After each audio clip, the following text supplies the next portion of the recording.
Nee, dat is een andere knop. Maar volgens mij share screen.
Mr. Stephen, we cannot hear you.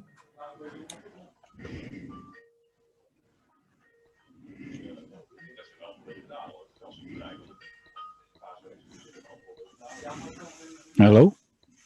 Yeah.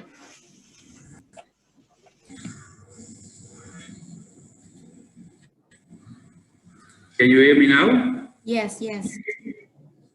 Okay. Technical problem. Good morning, participants from the Netherlands. Good afternoon, those from Vietnam. This webinar, initiated by the Netherlands Embassy in Vietnam, has the title Agriculture and Circular Economy in the Mekong Delta, Challenges and Opportunities, and is part of the Mekong Delta Trade Mission.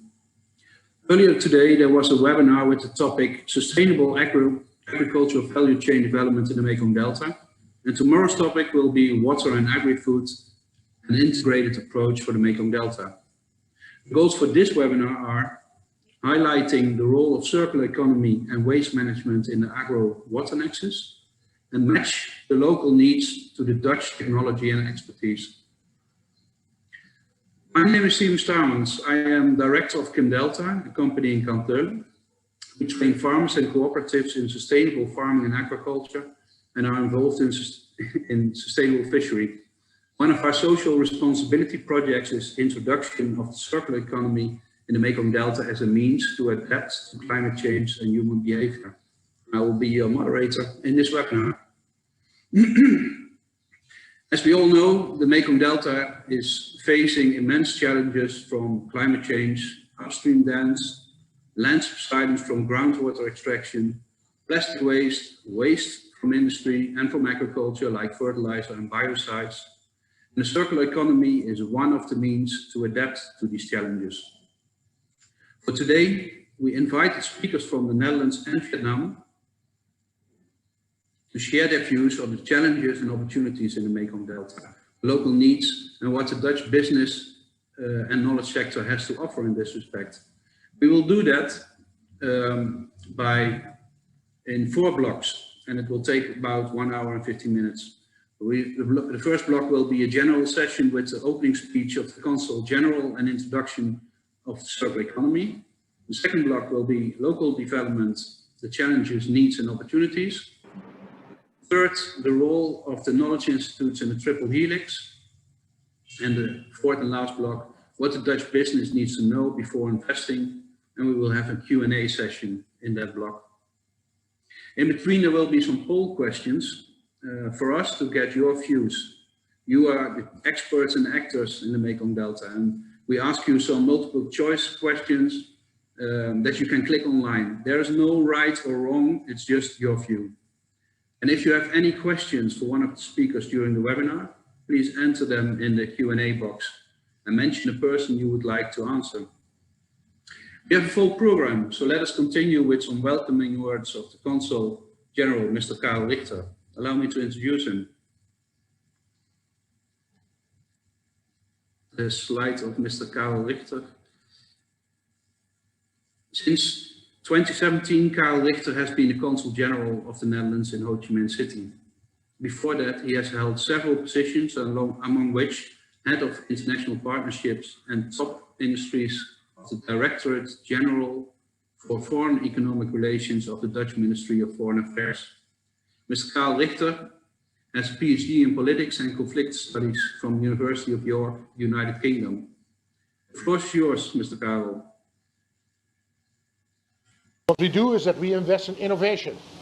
We try to stimulate creativity. By 2050, the Netherlands wants to be fully circular. Agriculture and food production is the main source of income for the Mekong Delta. Obviously, with growth, the pressure on the Delta has become quite high. We are not only talking about solid waste, but also pesticides that go into the groundwater, which can affect health.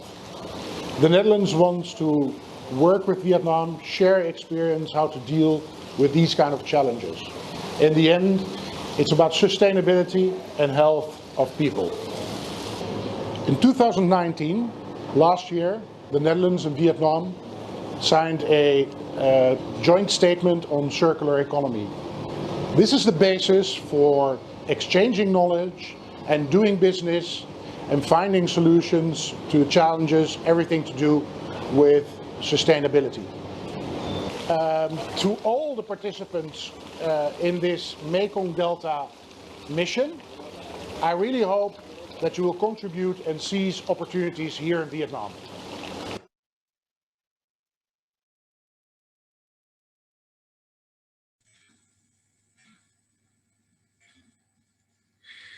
So, thank you very much, Mr. Karel Richter, for your inspiring words.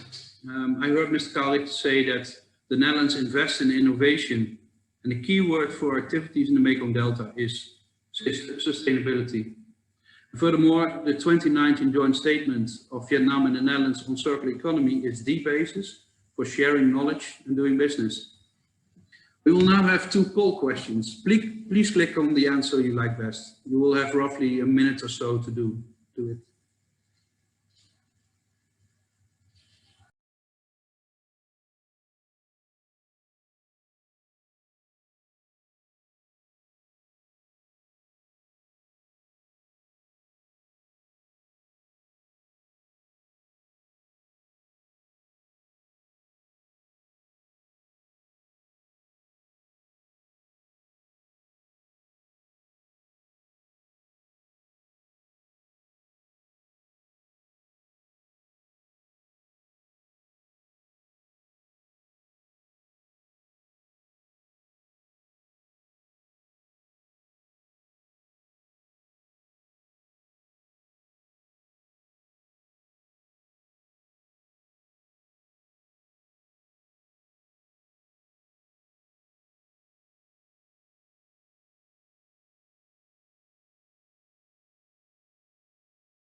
I see that most people answered with how much do you know about the concept of circular economy, that they are not an expert, but already working with it.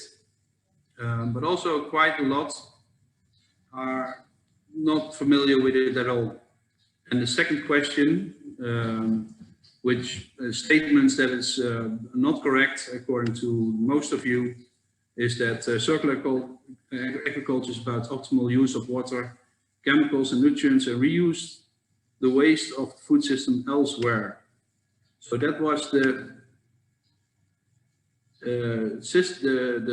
not correct question. I'm not sure about this, but to give you a quick idea about circular economy, we'll show you now a short video of circular economy. Enjoy it.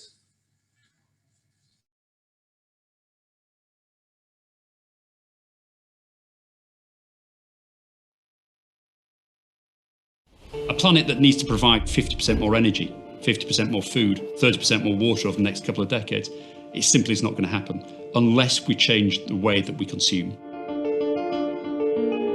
The circular economy is a fundamentally different economic model. It's taking the entire global economy, looking at it through a different lens and saying how can we valorise our economy to a higher level. So never at any point would anything made within a circular economy become waste. In all the systems, we are basically not properly addressing the need for change. In a circular economy thinking, we actually will recuperate the value of the product when it comes to the end of its life cycle. Look at the commodity indexes of the last 100 years, we saw that price come down for a century. The problem is those prices have more volatility in them than we've ever seen before in history. The supply of these polymers are one of the most abundant resources we have on a daily basis. If you use less energy, you use less chemical to produce new material, of course you're going to have financial savings. This is the largest business opportunity ever seen by our species.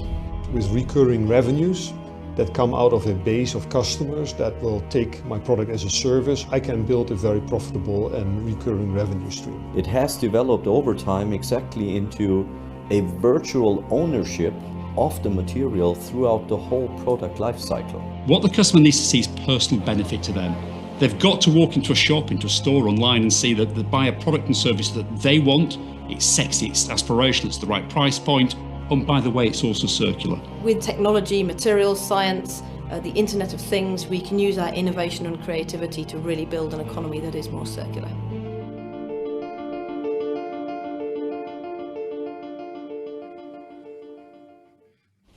A planet that needs... So, a new way of thinking, and I heard largest business opportunity and supplying companies that remain owner of products and sell the service, which is a new concept. No waste. And these are just a few key points for the circular economy. But if you have more questions or you want to learn more details, please ask them in the Q&A session. We will continue with the next block, and it's about local development, challenges, needs and opportunities.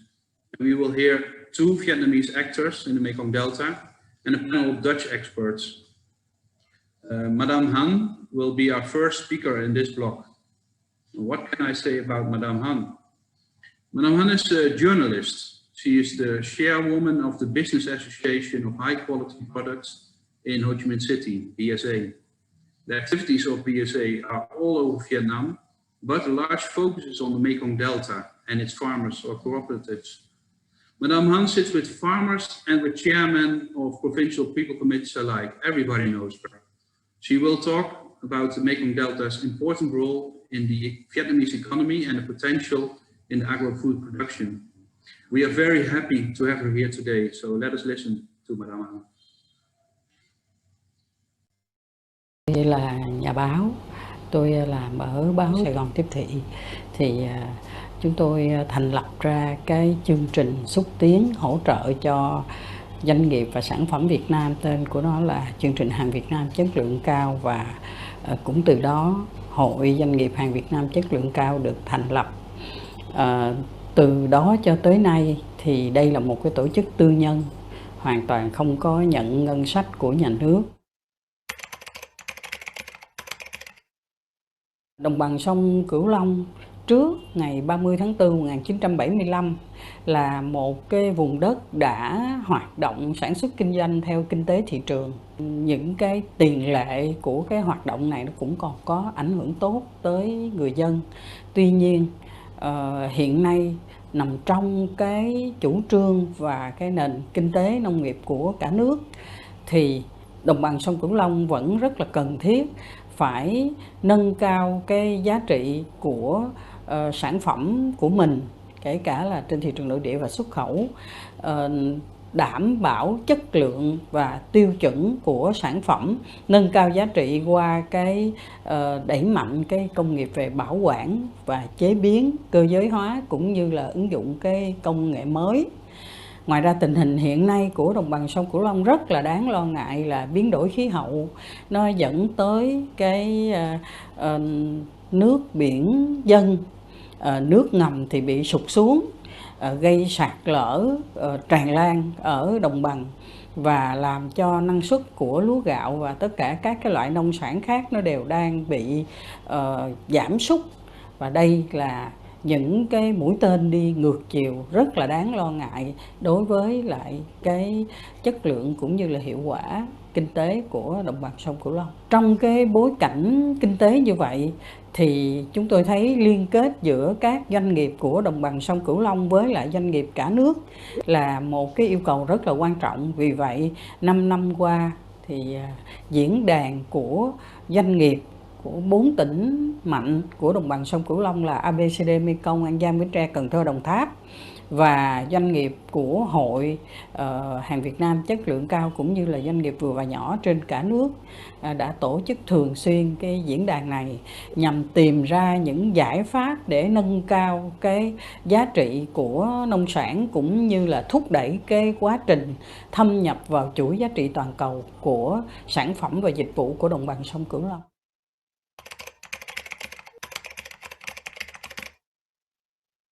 Hà Lan vốn là một nước rất là nổi bật trên thế giới về cái công nghệ giống, hay là một nước mà rất là xuất sắc về hoạt động thương mại. Ngoài ra tôi biết rằng hai chính phủ Việt Nam và Hà Lan có ký với nhau một cái hiệp định hợp tác chung, trong đó có những cái chương trình hợp tác với giữa Hà Lan với lại Bộ Nông nghiệp Phát triển Nông thôn và Bộ Tài nguyên Môi trường của Việt Nam nhằm xây dựng cái hệ thống data dữ liệu về đất đai của đồng bằng sông Cửu Long để nâng cao cái chất lượng cũng như là cái giá trị của đất đai, của việc sử dụng đất đai và đồng thời góp phần vào việc phát triển bền vững. Tôi thấy đó là một cái hướng hết sức là đúng đắn, và thông qua nhiều đợt công tác của chính phủ Hà Lan, nhiều chuyên gia của Hà Lan, các cái trường đại học, thì hiện nay hoạt động hỗ trợ của Hà Lan theo hướng này là đem lại những cái giải pháp nó kịp thời và nó khá là sáng sủa cho cái phát triển của đồng bằng sông Cửu Long. Chúng tôi cũng rất là mong các trường đại học sẽ hỗ trợ cung cấp cho những cái chương trình đào tạo nguồn nhân lực của đồng bằng, và đồng thời không thể thiếu một cái yêu cầu mà nông dân của chúng tôi hiện nay hết sức là quan tâm là hỗ trợ cho cái đầu ra của nông sản, vì Hà Lan vốn là một nước rất là mạnh về công tác thương mại, về hoạt động thương mại, về phân phối cho toàn thế giới.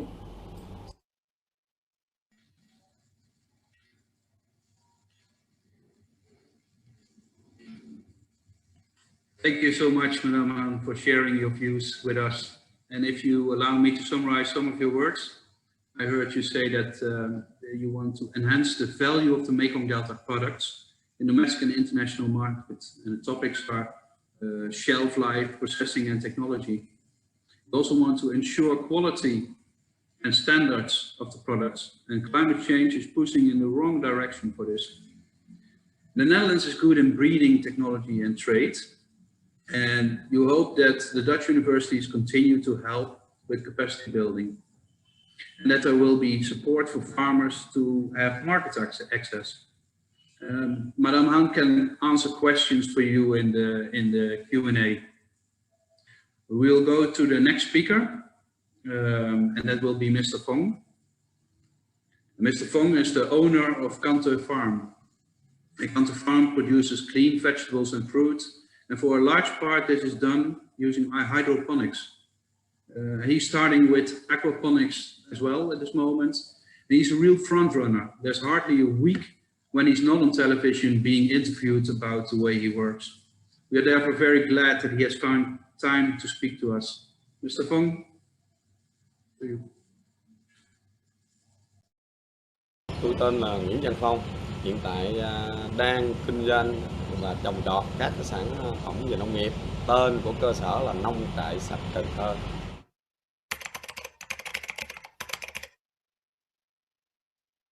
Mình làm về các cái sản phẩm nông sản thì là chất lượng sản phẩm là một trong những cái mà mình quan tâm nhiều nhất.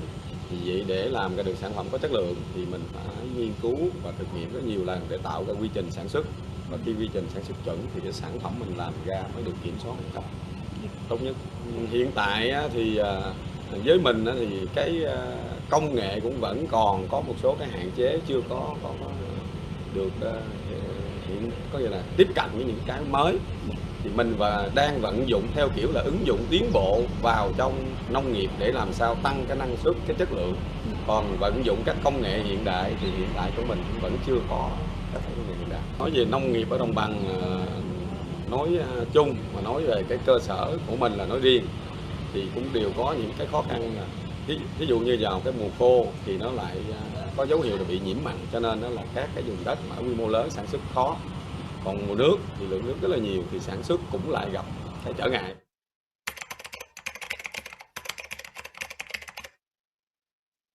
Mô hình chỗ chính mình là mô hình nông nghiệp theo kiểu đô thị, nó nhỏ gọn, nó tiết kiệm cái nguyên vật liệu đầu vào và mình có thể kiểm soát nữa cho ở bất kỳ cái điều kiện khó khăn vẫn có thể sản xuất và cũng có thể tạo ra được các cái sản phẩm tốt. Ví dụ như mình nói cái vụ nhiễm mặn đây thì cần phải có cái dụng cụ lọc nước. Đối với những cái mô hình sản xuất nông nghiệp đô thị thì mình cần ít nước thì lọc được để mình sử dụng. Đấy. Hoặc là hạn thì mình phải chuyển đổi những loại cây để làm sao đó cần cái lượng nước ít. Đó. Hoặc là những cái loại cây nó có thể chịu được nước ngập.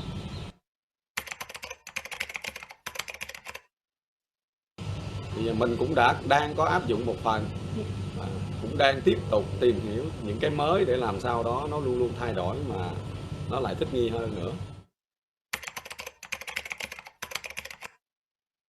Nếu mà nhắn với các cái doanh nghiệp hay các cái nhà đầu tư thì mình như thế này, ví dụ như bản thân của chính mình là một người Việt Nam, mình đã sản xuất được các sản phẩm có thể đạt được chất lượng.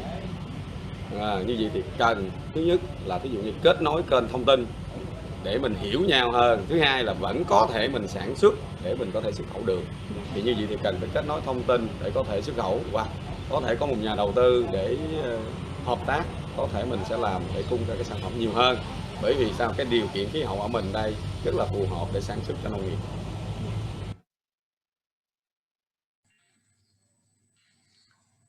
Thank you, Mr. Fung. Very interesting. So we still need more technology and knowledge for higher productivity and quality.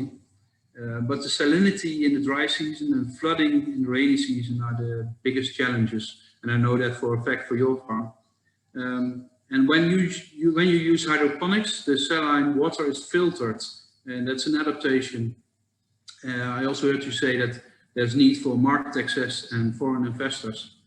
Mr. Fung is not a typical Mekong Delta farmer, but one that already adapts to the future.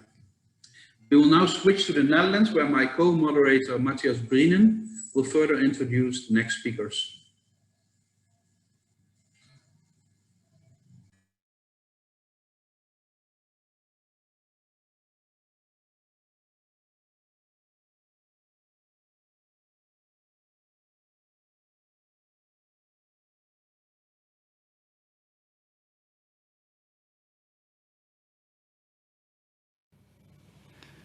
Ladies and gentlemen, welcome to this webinar organized by the Netherlands Enterprise Agency towards the Southeast Asian region. Today we have a panel of 3 guests, all experts on waste management and circularity. I would like to introduce them to you, starting with Lilianne Geerling. She has a background at the Technical University of Delft in urban development, and she's now working as a senior researcher and lecturer at HZ University of Applied Sciences. You have particular experience in Vietnam on living lab, water management, working together amongst others with also local universities from Quang Tho and An Giang. Thank you for being here today, Lilianne. And then on my right side, Jan-Jaap Volmer of Upcycling Plastics.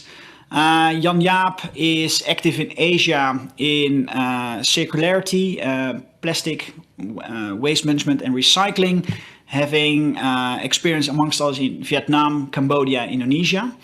Thank you for joining here this morning, Jan-Jaap. And finally, we have Helmoes Damen on behalf of Mavitech, Dutch developer of equipment for the rendering industry, for the animal byproducts of the livestock industry. Thank you, Helmoes, for joining today. So this webinar is about waste management and circularity in Southeast Asia. I would like to start with your experiences, Lilian, in the region. I understand you have been working with local governments on developing innovative solutions for waste management. And we firstly will look at a short video about your experiences in the region.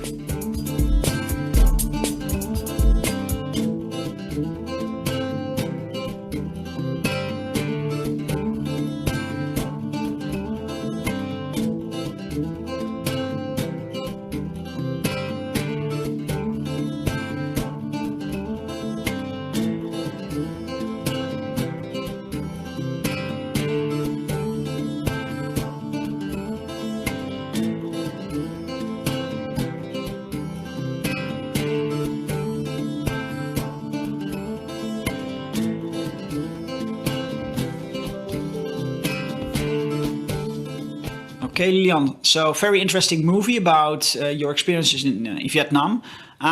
Could you elaborate a bit more about the university you're working for, AZ University for Applied Sciences, and what you would like to achieve in Southeast Asia? We work in Southeast Asia, not only in the Mekong Delta, but also in Indonesia, mostly on Java, a little bit on Ambon as well. We work there also together with the local universities, local research institute in the Mekong Delta, for instance, with the WACC and the ICED. That's the new coming out of the WACC. It's on climate change and adaptation on circularity. And for the Mekong Delta, what's interesting for us is that it's, of course, one of the biggest deltas worldwide, very important for food production. So yeah, water in all its facets is very important. And what we see is that there is also a pollution issue with that water. And one of them is the amount of plastic waste. So one of the projects we work on is getting the litter out of the water and try to recycle it locally. And therefore I also work together with Jan Jaap and also with Clear Rivers, another company from the Netherlands, to see if we, together with the local people there, the local government, the local research institute and the local fishermen, for instance, can think about circular solutions. A, to get the plastic litter out of, and B, to recycle it locally and hopefully make new products that can be reused in the water system. For instance, floating islands in times of flood, or a kind of boxes where you can put trees in areas that are having problems with salinization. So that's more or less in the short term what we do. Okay, and talking about the Mekong Delta region, what have been your experience so far? What we see in the Mekong Delta is that the waste recycling or the waste collecting is mostly done by informal sector. A lot of them also being women, which is also a good aspect in a sense. Plastic is, of course, lightweight, so it's easy to handle. So you see a lot of women starting small businesses in collection, but that's mostly the valuable plastics. So the low-value plastics like EPS, the foam boxes for food, and well, people adore food in the Mekong Delta, so there's a lot of food packaging. That ends up in the water system eventually, unfortunately. So to get also the interest to recycle that, well, Jan Jaap, for instance, is having a solution for that, to see if we can, well, get more plastics out of the environment and also keep them in the system and also locally recycle it, because now they transport everything to Ho Chi Minh City. But if we can make a small-scale factory in the Mekong Delta itself, in Can Tho or Lam Suin or another bigger city in the Delta, yeah, that could also save a lot of transport costs and I think better option. Yeah, so establishing such factory will be one of the ambitions for the coming years for your organization. Well, not specifically for mine, but for the organizations that I work with, yes. Yeah. And for us, it's more interesting as a research institute to monitor that, to see how it's working, if it's getting the result, if the water is getting cleaner, if the products that we think about, where we use students for, are also getting a result, are working well in the field. So yeah, for us, the research part, the innovation part, and the monitoring is more, of course, for a research institute. Yeah. Okay, thank you, Leon. I'll come back to that later on. Maybe shortly starting, Jan Jaap, you represent and you are the co-owner of Upcycling. As Lilian already mentioned, you have been cooperating together in Vietnam. Could you tell us a bit about your experience in the market? Yes, since 4 years now, we have been working in Vietnam as a startup company. Our first project actually was in Can Tho City, together with the HZ University of Applied Sciences and later on Clear Rivers as well, to see whether we could establish a closed loop on plastic waste in the region. So use plastic waste from the region, process it locally into products that are applied in the region as well. And the application of the products should, if it is up to us, also be in a circular way. So after use or at end of life, we want to take back the products and reuse or recycle again, so that the waste we use and process will never have to be waste again. Okay, that's very interesting. Maybe for the audience, we have a short video. We would like to have a look at it right now. Every year, we produce over 350 million tons of plastic waste worldwide. Only 10% is being recycled. The rest is being burned, landfilled, or ends up in our rivers and oceans. UP can help you to close your loop on your plastic waste. With a semi-mobile and modular UP Circular Plastic Factory, you can convert low-value mixed plastic waste into durable and recyclable construction materials for regional and preferably circular application. The UP Circular Plastic Factory is flexible and easy to scale, and through an integrated supply chain approach, we are able to fit in and strengthen the local waste management infrastructure. Working together with local partners and stakeholders in this supply chain is key to the success of the UP Circular Plastic Factory. Specifically interesting for larger scale operations is the UP Circular Plastic Factory XXL, which can process larger volumes of a wider variety of plastic waste and is tolerant to higher levels of contamination. We are looking for local and strategic partners in Southeast Asia to further roll out the network of the UP Circular Plastic Factories. Interested? Join UP. Together we make our world clean, green and circular. UP, we replastic. So Jan Jaap, you were expressing about your experiences in Southeast Asia. Could you shortly elaborate what are the main challenges for you as an organization doing business there, but also from the perspective of waste management and recycling? Yeah, well, it's in a circular business. It's very important that you work together with local partners and local clients.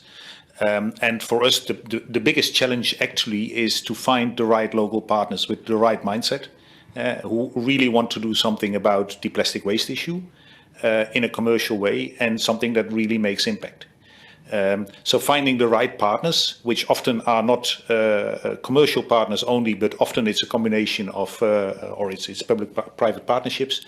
So the government is also involved, is actually the biggest challenge. Partners that can also pay for the equipment and the concept which we want to install to close their plastic waste. Okay, and how do you identify and select such partners? Well, normally we try to identify cities or regions where there is a big plastic waste problem, and we found those in Vietnam, Indonesia, and Cambodia and Malaysia as well.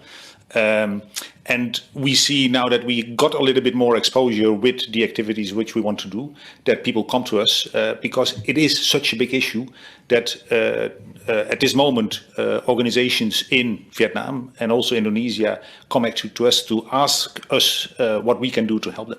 Yeah, so you already have a number of countries. You already have experiences. You mentioned Cambodia, Indonesia, and Vietnam. Do you see any opportunities in other markets in Southeast Asia for the years ahead?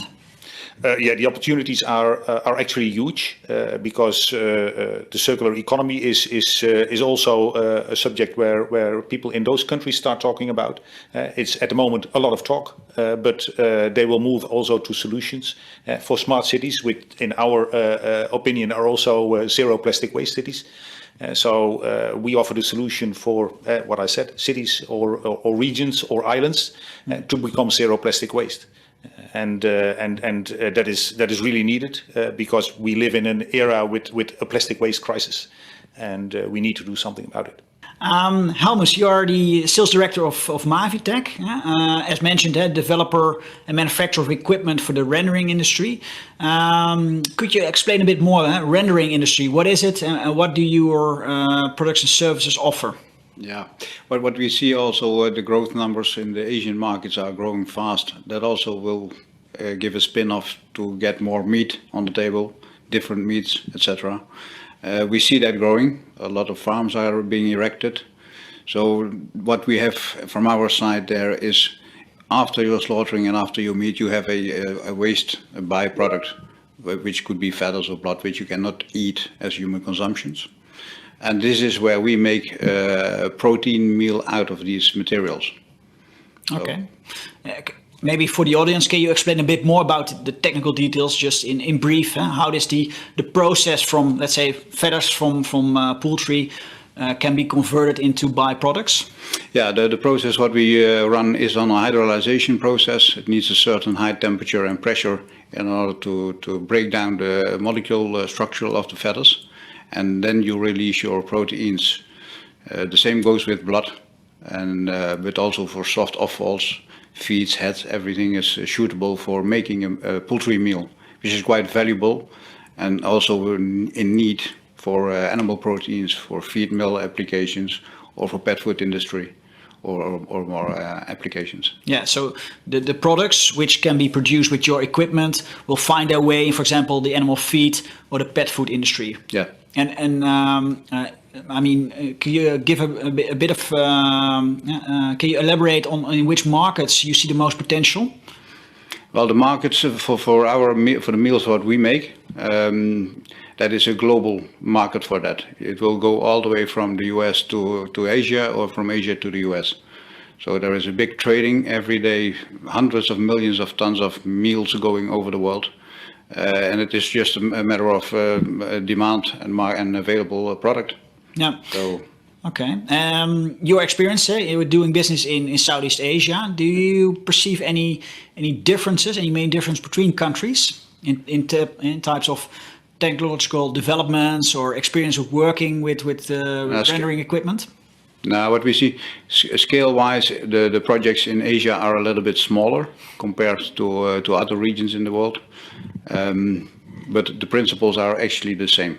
Okay, and your expectations for, let's say, the coming 5 years? Yeah, exactly what I mentioned in the beginning. The growth numbers are fantastic. The meat sector is moving up very fast. So yeah, we expect a lot of business to be done in the Asian market. Okay, for the coming years. Yes. Promising region for Mavitech for the coming years. Okay, yes, for sure.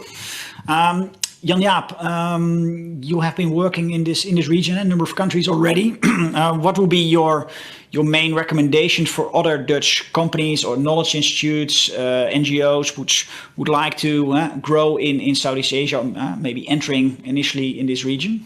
Make sure that you have a good commercial business case, because everything in Southeast Asia is commercially driven, and that means basically that you have to make sure that you find the right partners and the right clients.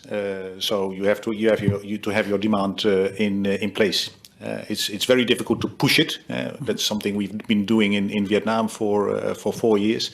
That goes very slowly, but as soon as really demand is created with the right partners, then it's indeed a fantastic market. Okay, excellent. And then as a final remark, Lilian, your experience in Southeast Asia, what would be the best practices you would like to share to the audience, but maybe also to other Dutch parties considering to enter this region? Well, one aspect I think Jan-Jaap already mentioned is about make demonstration sites. They really like to see how it works, if it works, and then they will start implementing it. But first see and then believe is very important. So make sure you make good connections, and inclusiveness is also very important. If, for instance, in the circularity on waste, keep the local parties already included. So the women that are now are the waste scavengers. That's very important as well, not to lose them. Okay. Keep them in the circle and make them part of the profitable circle as well. Yeah. So, okay, so listening to you, I think you're all quite enthusiastic about the future for Southeast Asia and also the activities of your organizations in this region.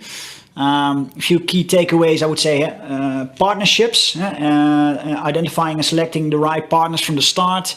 Local demonstrations being key to convince investors to commit to the products and services. I think these are a few key takeaways for the audience. I would like to thank you for your presence today and contributing to this virtual webinar. I would also like to thank the Dutch embassies in the Southeast Asian region and also the Netherlands Enterprise Agency for facilitating this webinar. Thank you all and goodbye.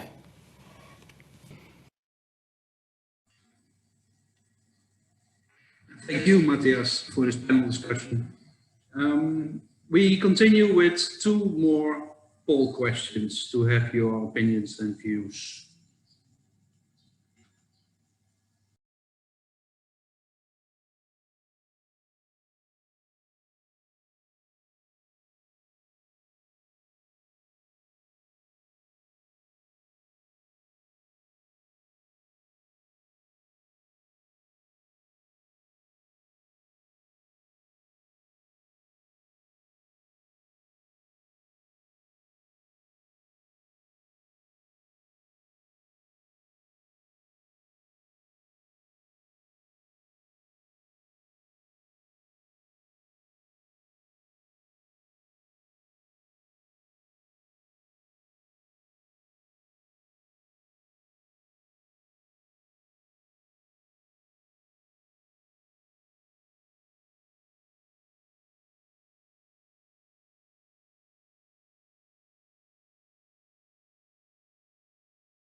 So I think the first answer is it's clear. Most people think that climate change is the biggest risk for the Mekong Delta.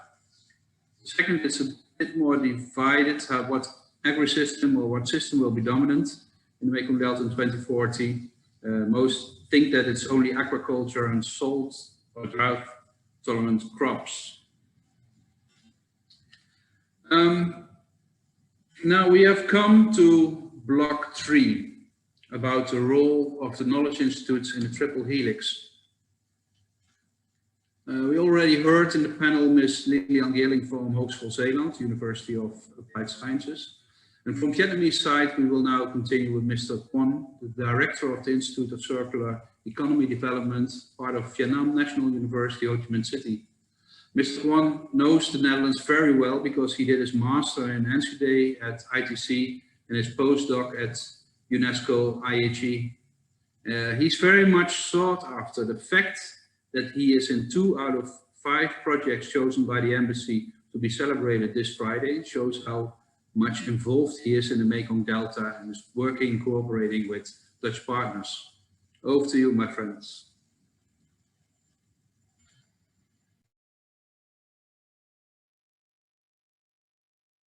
My name is Nguyễn Hồng Quân. I'm associate professor from Vietnam National University, Ho Chi Minh City. Currently, I'm director of the Institute for Circular Economy Development in Vietnam National University, Ho Chi Minh City. I'm very glad to share about circular economy related to topics today. So, given the pressure of environmental pollutions, depletion of natural resources, climate change impact, and different issue, which is Vietnam or also the world is facing. Circular economy have been proven as one of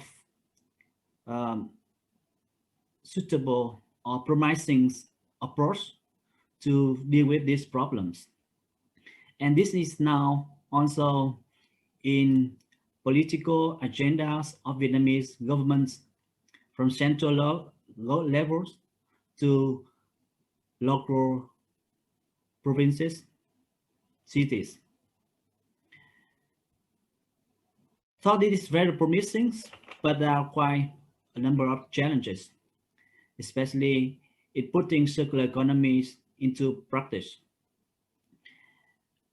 First of all, circular economy is still quite a new concept in Vietnam, so people are not really fully aware about this. So educating, raising awareness, making people understandings about the concept, the usefulness of this, the potential of this in applications is very important.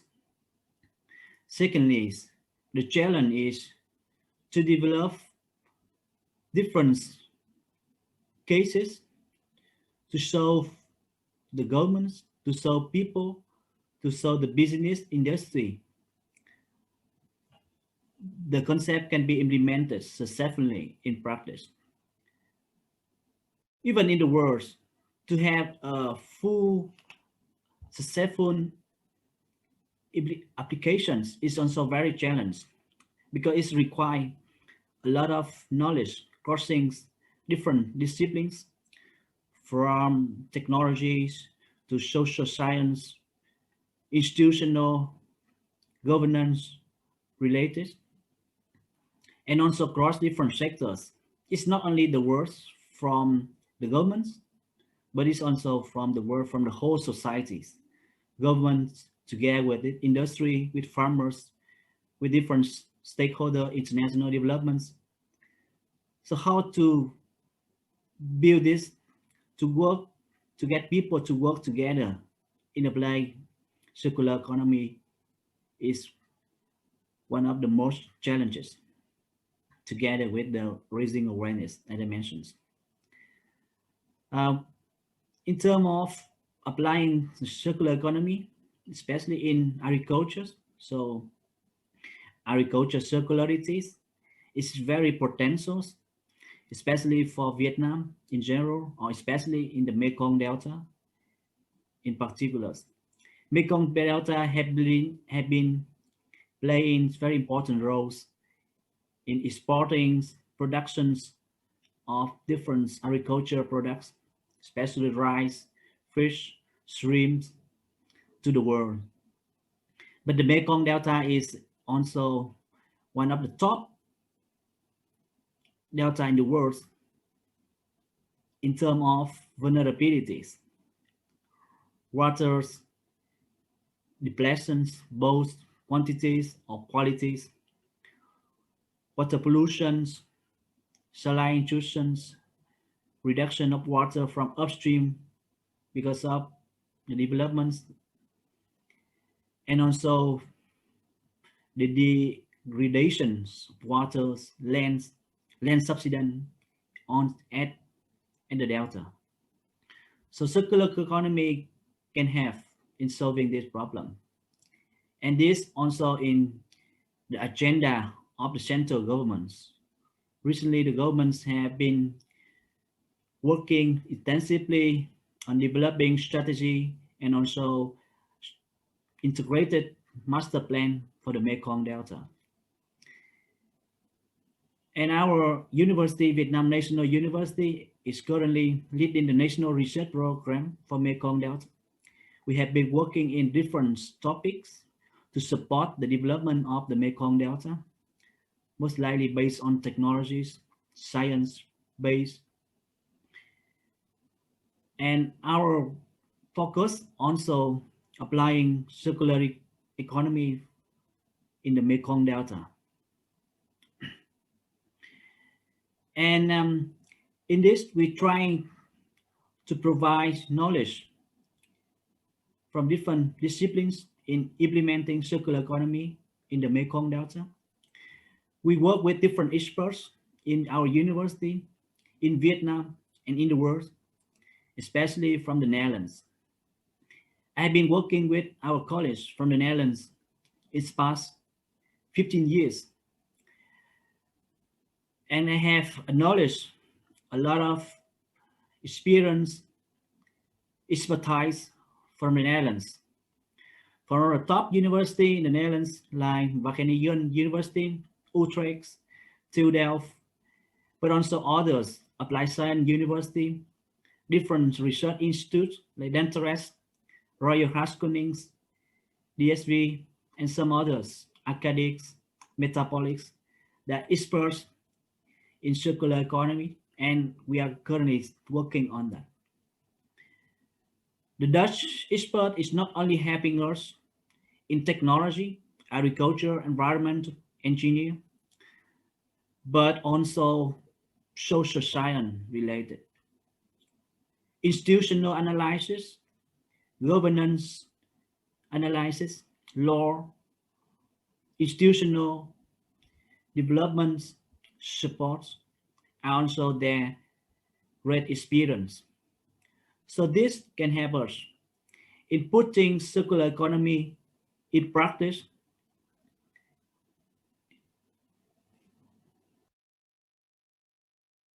Yeah, that is what I'm expected, and I'm looking forward to collaborate with the Dutch college from university, industries, and government. Thank you very much. My name. Thank you, Mr. Kwon. Circular economy is a promising but also a new concept in Vietnam, and raising awareness and cooperation are the next steps. And I also heard you say that Mekong Delta is a big exporter, but very vulnerable. Maybe the circular economy can help. And you seek further collaboration with Dutch parties to put circular economy into practice. We will now show you a short clip on how Wageningen University and Research is incorporating the circular economy.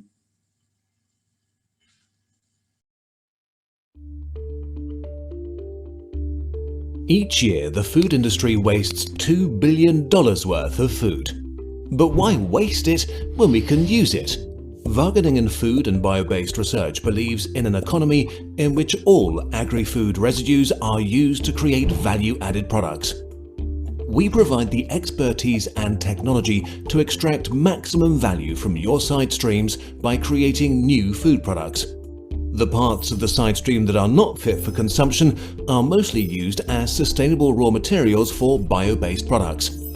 And that's how we distinguish ourselves, by linking food with non-food supply chains. Take the sugar beet, for example. Most of the beet pulp residue is used as animal feed or raw material for biogas. Our research has shown that its residues can also be used for commercially interesting food and non-food applications, like components for paint, food fibers, drilling fluids, or cement. We're even looking at how to produce a plastic bottle totally made out of beet pulp residue. Interested? We provide a number of services which can help you transform your idea into a marketable product. We can assist you with process and product design, data management, monitoring and analysis, and supply chain management, but also with consumer understanding, policy and regulatory advice, and creating new business models. Let's make waste history. Create more value out of your agri-food side streams today.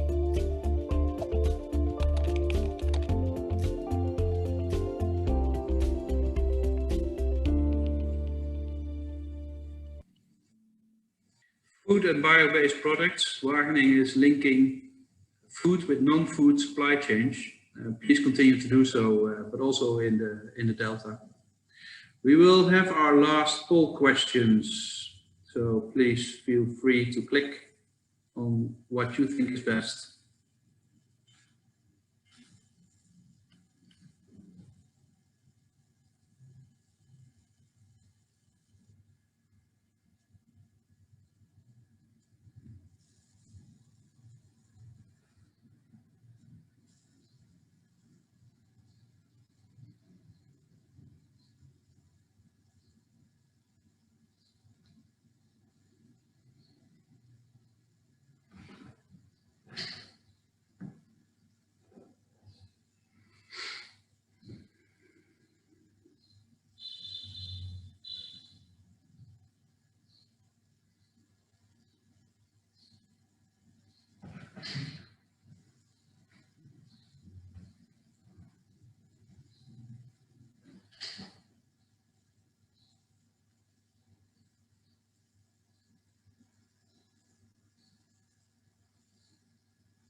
So unusable for circular is indeed packing and effluents from fertilizer and biocides with hormones.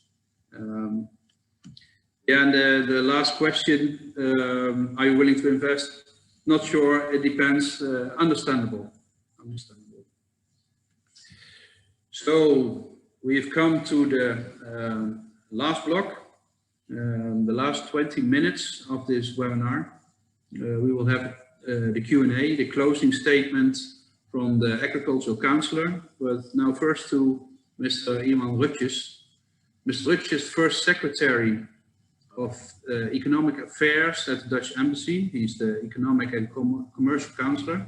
He has been working in Hanoi since 2019 and before that in several other countries. His background is environmental and administrative law, and he also graduated from international relations and national security studies. Mr. Rutjes will share with us what Dutch business need to know before investing. To you, Mr. Rutjes.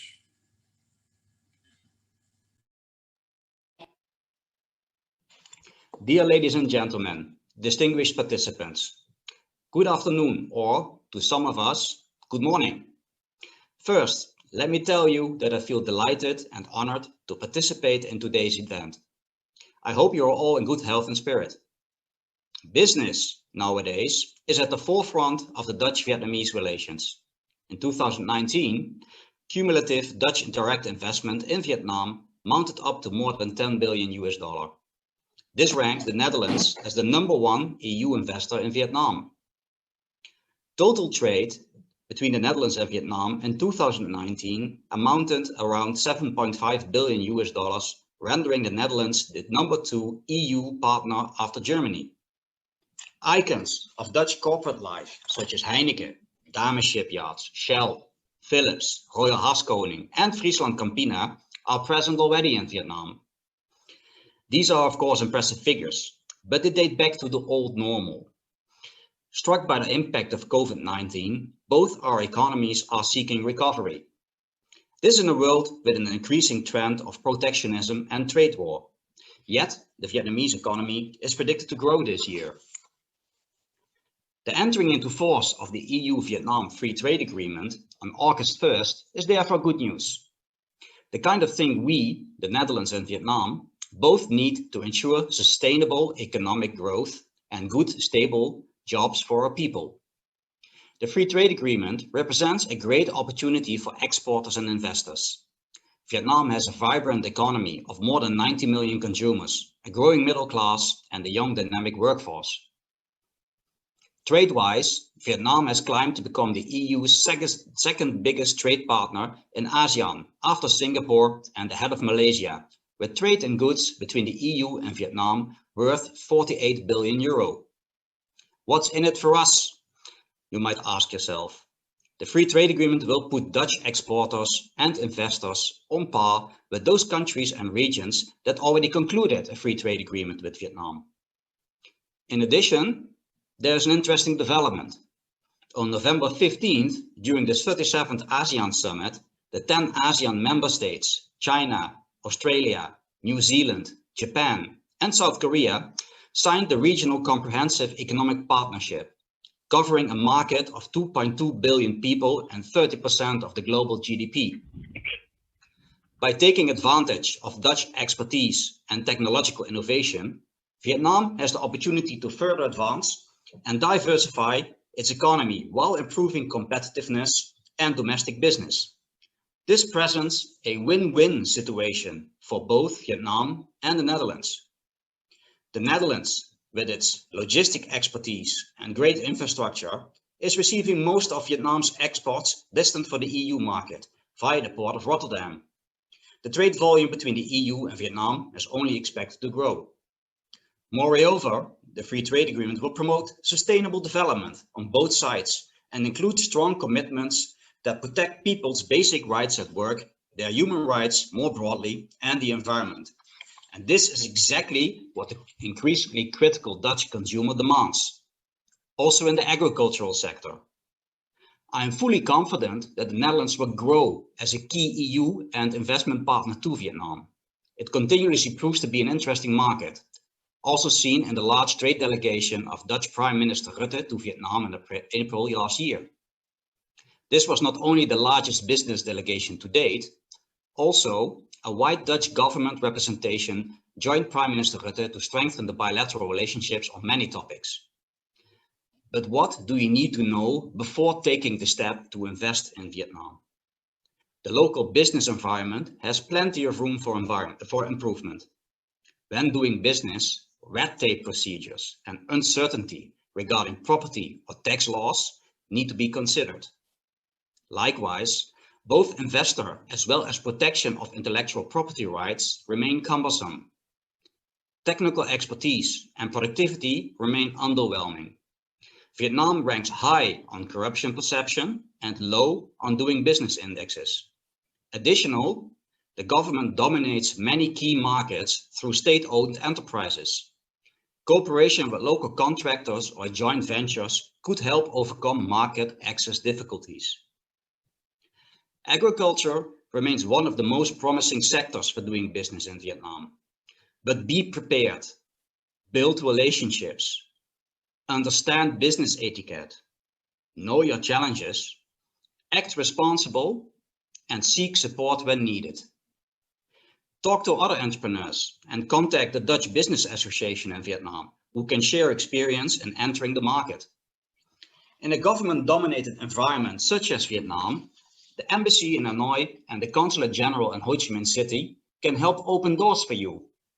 And our main services are providing information on sectors, rules, and regulations, supporting trade missions and visiting programs to Vietnam, organizing meetings with relevant authorities, finding potential business partners, monitoring business opportunities, advising on available instruments and services, troubleshooting and assisting in conflict situations. The Netherlands government has developed several instruments to support Dutch companies in doing business in Vietnam. The main instruments can be found on the website of the Netherlands Foreign Enterprise Agency, www.rvo.nl. I thank you for your attention and wish you fruitful discussions.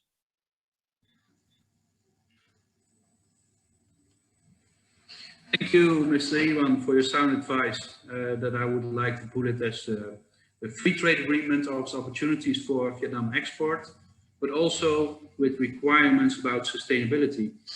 Before doing business, you have to be aware of red tape and corruption, but a good local business partner can help there. Talk to other entrepreneurs, and the Dutch Business Association and the embassy and consulate can help connecting and opening doors. We now have a little time for answering some questions that we received in the Q&A box. Not all questions will be answered. We do not have the time for that. So please send your unanswered question to the embassy, and the email address is given in the chat box. So let's go to the Q&A and the panel.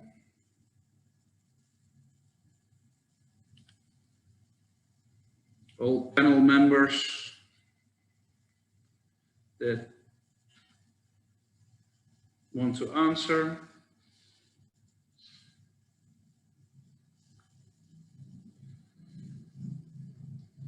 Let's start with a quick question that we saw, and I think that's for Helmus. Do you also have experience with the rendering of cadavers? Helmus, can you answer that?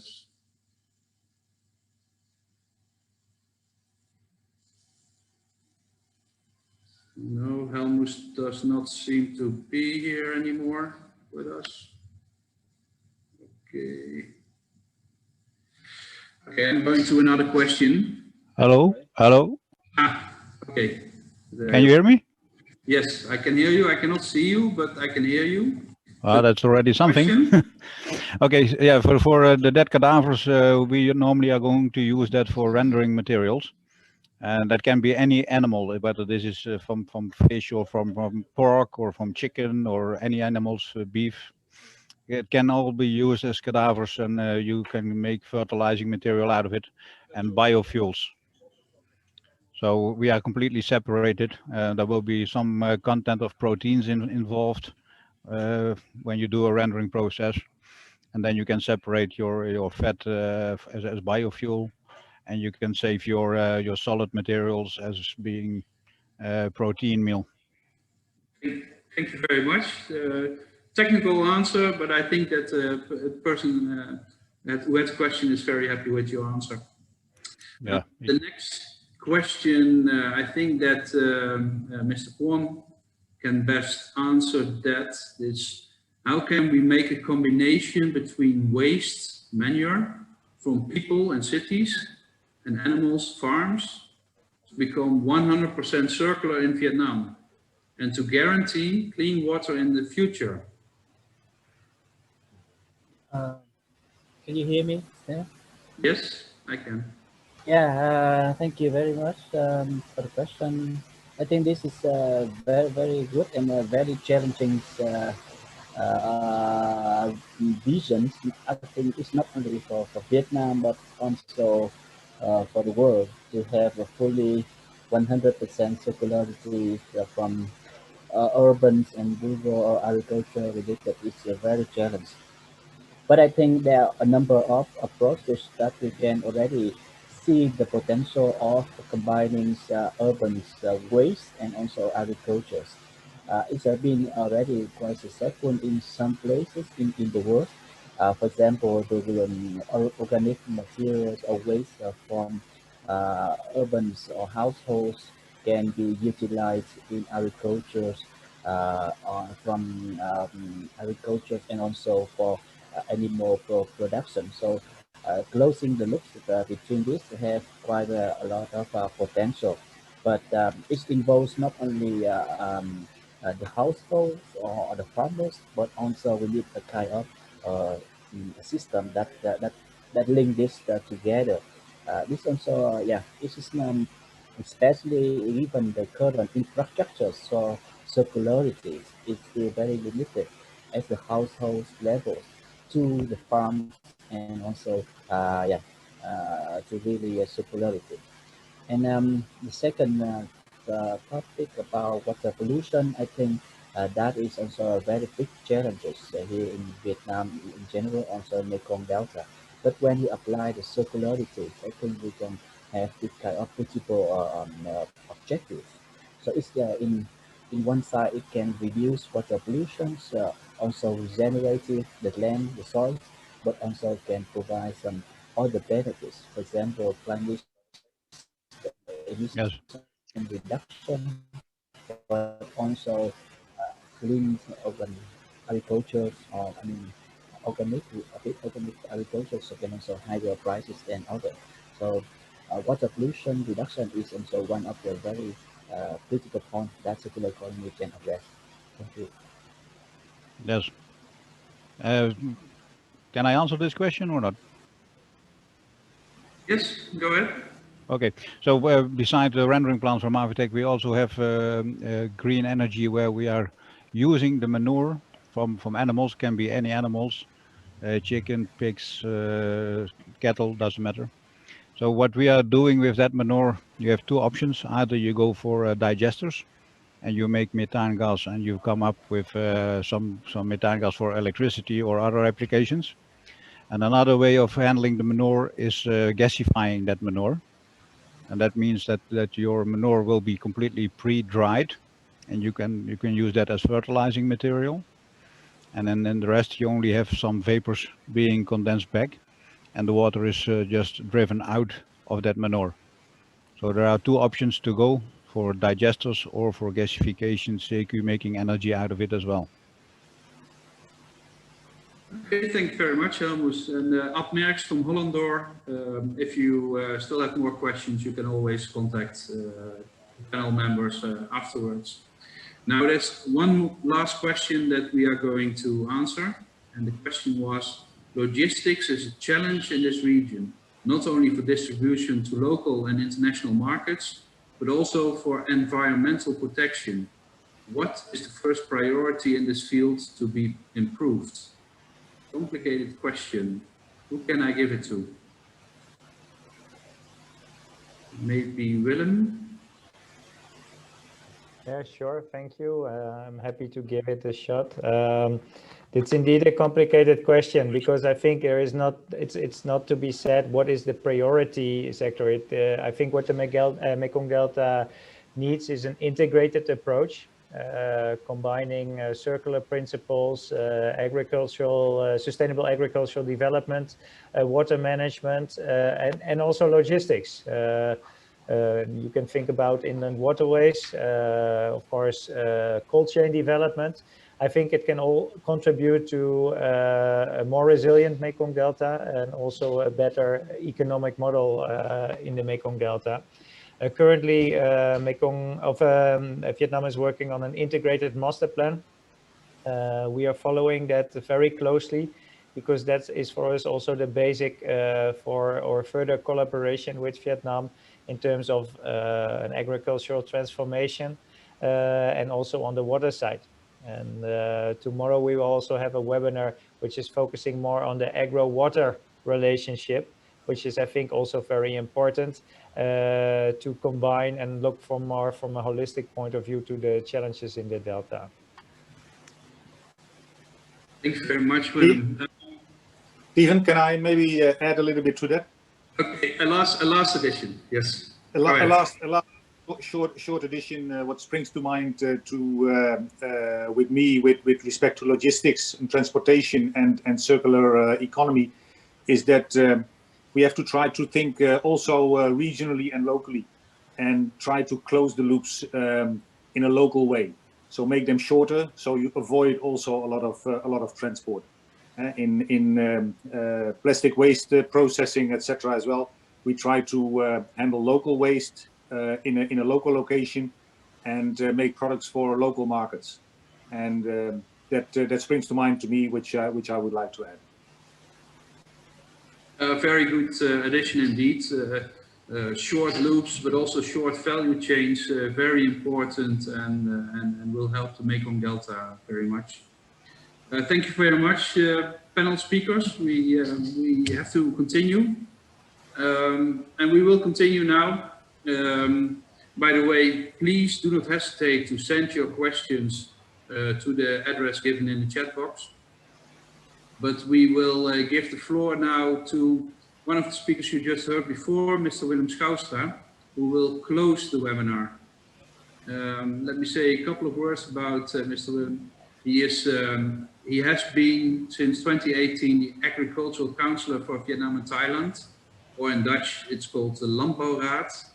Before coming to Vietnam, he worked at the Ministry of Economic Affairs and Climate Policy, and he has worked for the FAO and the Dutch Ministry of Agriculture, Nature and Food Quality.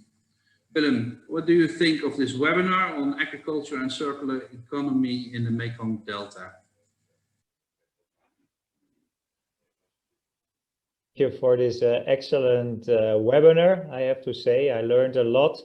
And I think it also shows a lot of good examples, a lot of inspirations, but also a lot of challenges in the Mekong Delta in a transformation towards more sustainability and also towards more economic viability, because that's what we aim for in the Mekong Delta. And that's also what our current cooperation in the Mekong Delta between the Netherlands and Vietnam is about. So I think this shows also that there is a lot of opportunities. I think that is also in line with our government policy, which is proclaiming to be a front runner in circular agriculture and also in stimulating circular economies. I hope that the stories that you have heard, the questions that you have raised, of the answers that you have got, will also lead to further actions in the Mekong Delta. And what the Netherlands government concerns, we are currently cooperating in Vietnam on an agricultural transformation program. This agriculture transformation program also wants to make the nexus towards circular waste and also the nexus towards agriculture. So if companies are interested or they would link up to Vietnamese partners with good initiatives, you never hesitate to contact us.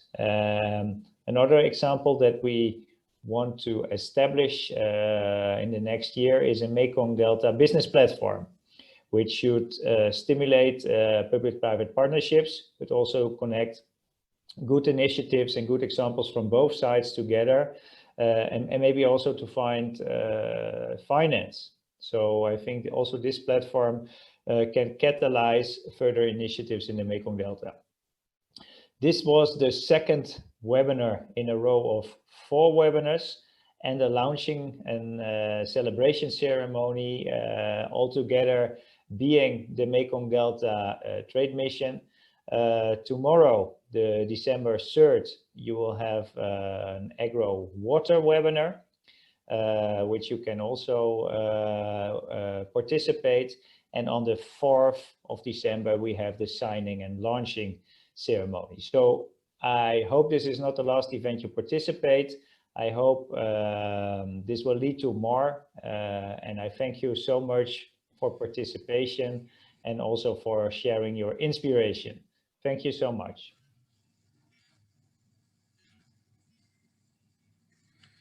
Thank you, Willem, for your nice parting words. I, for one, look very much forward to this Mekong Delta business platform. And I hope to see you this Friday in Ho Chi Minh City.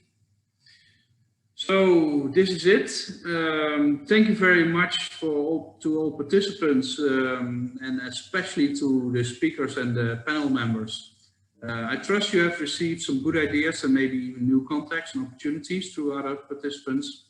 And on behalf of the Embassy of the Kingdom of the Netherlands in Vietnam, I would like to thank you for your participation. I wish you all a good remainder of the day. In the Netherlands a bit longer.